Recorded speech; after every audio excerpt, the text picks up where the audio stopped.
राधे राधे। मैं हूँ नीलू चौधरी। ग्रहों की माया में आपका स्वागत है। आज हम बात करेंगे अक्षय तृतीया की, जिसे आका तीज भी कहते हैं। 10 मई 2024 को अक्षय तृतीया पड़ रही है। आज हम इसका महत्व जानेंगे, मुख्य मंत्र जो आपका कल्याण कर सकते हैं, और खरीदारी का शुभ मुहूर्त, और कैसे अक्षय तृतीया में हमें पूजा करनी चाहिए। पहले मैं आपको बताती हूँ कि अक्षय तृतीया को आका तीज भी कहा जाता है, परशुराम जयंती भी बोला जाता है, और इस दिन सतयुग और त्रेता युग का आरंभ भी हुआ था।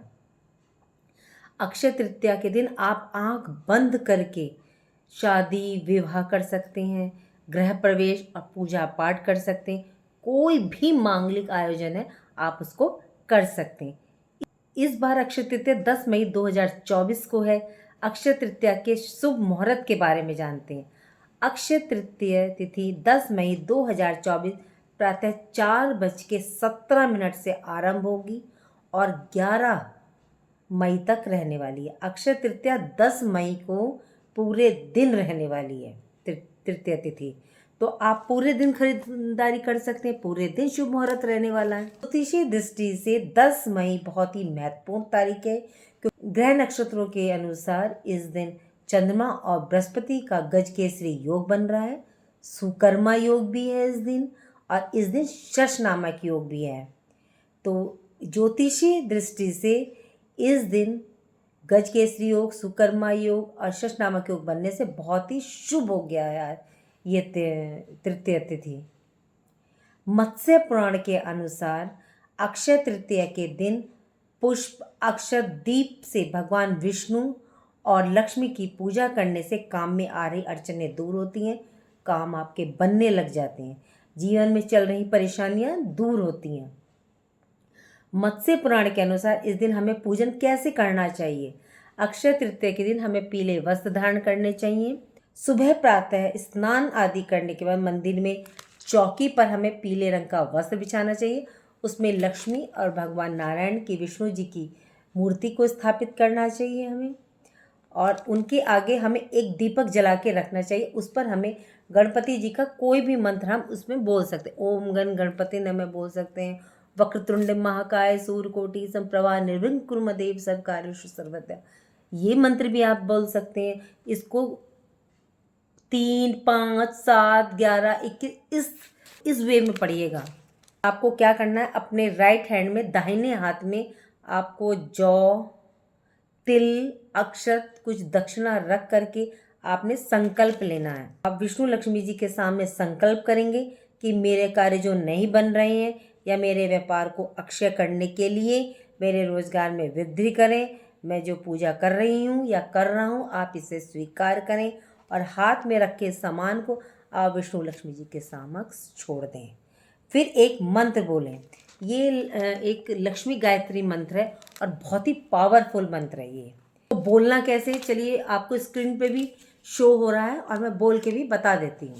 ओम महालक्ष्मी च विद्महे विष्णु पत्ने च धीमहि तन्नो लक्ष्मी प्रचोदयात्। आपको ये मंत्र बोलना है। आपने क्या करना है, फल पुष्प विष्णु और लक्ष्मी जी के सामने समर्पित करने हैं, और जो भोग उस दिन आपने अपने घर के लिए बनाया है वही भोग आप समर्पित करें। इस मंत्र को एक कागज़ पे आप लिख लीजिएगा। लिखने के कागज़ पर लिख करके फिर जिस लड़की का विवाह नहीं हो रहा है उसके सिराने रख दीजिएगा। जिसकी नौकरी नहीं लग रही वो अपनी जेब में रख के इसे ले जा सकता है, और जो व्यापार वगैरह में या तो अपनी तिजोरी में रखें या इसको चिपका दें। स्टूडेंट्स हैं तो अपने टेबल के सामने इसको चिपका सकते हैं। इनके काम में जो भी अड़चने हैं उन्हें अक्षय करने के लिए इस मंत्र का प्रयोग करना चाहिए। यदि आप चाहते हैं जीवन भर आपको पुण्य मिले, तो इसके लिए आपको 5 पौधे लगाने हैं। कहा जाता है कि वृक्ष लगाने का पुण्य सिर्फ आपको ही नहीं, आपकी संतानों तक को मिलता है। वो जैसे जैसे वृद्धि होती जाती है उनकी, तो उसका जो आशीर्वाद है वो आपकी संतानों, आने की वाली पीढ़ी को मिलता जाता है। और अक्षय तृतीया के दिन तो शुभ मुहूर्त भी होता है इस कार्य के लिए, क्योंकि त्रेता और सतयुग का आरंभ हुआ था। यह दिन विशेष लाभदायक है। अक्षय तृतीया के दिन सोना चांदी सामान खरीदना शुभ माना जाता है। चलिए अब मैं शुभ मुहूर्त के बारे में बात करती हूँ।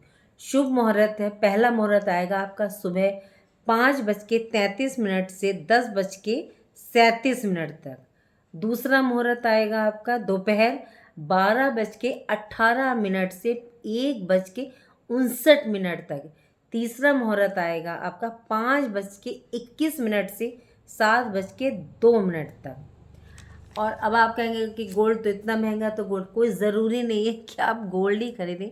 उसकी जगह आप हल्दी, साबुत धनिया, मतलब लक्ष्मी जी से संबंधित कोई भी चीज़ आप खरीद सकते हैं। मैंने आपको सारी समस्याओं को दूर करने के बारे में बताया और अपने दुखों की साइकिल को लक्ष्मी नारायण की पूजा करके दूर कर दीजिए दुखों को। और शुभ मंत्र को आपने ज़रूर पढ़ना है। मैं एक बार फिर बोल के आपको सुना दे रही हूँ। ओम महालक्ष्मी च विद्महे विष्णुपत्ने च धीमहि तन्नो लक्ष्मी प्रचोदयात्। इसको ज़रूर पढ़िएगा। चलिए अब आपसे विदा लेते हैं। राधे राधे, जय माँ बाबा। और चैनल को लाइक कीजिए, शेयर कीजिए, कमेंट्स कीजिए। ओम नमः भगवते वासुदेवाय लिखने में, राधे राधे लिखने में तो आपका कुछ नहीं जाएगा, लिख दीजिए। इससे आपको आशीर्वाद ही मिलेगा। कहते हैं ना 101 बार लिखो, 1 बार लिखो, 11 बार लिखो, 21 बार लिखो, आपको ही इसका पुण्य मिलेगा। चलिए आपसे विदा लेती हूँ।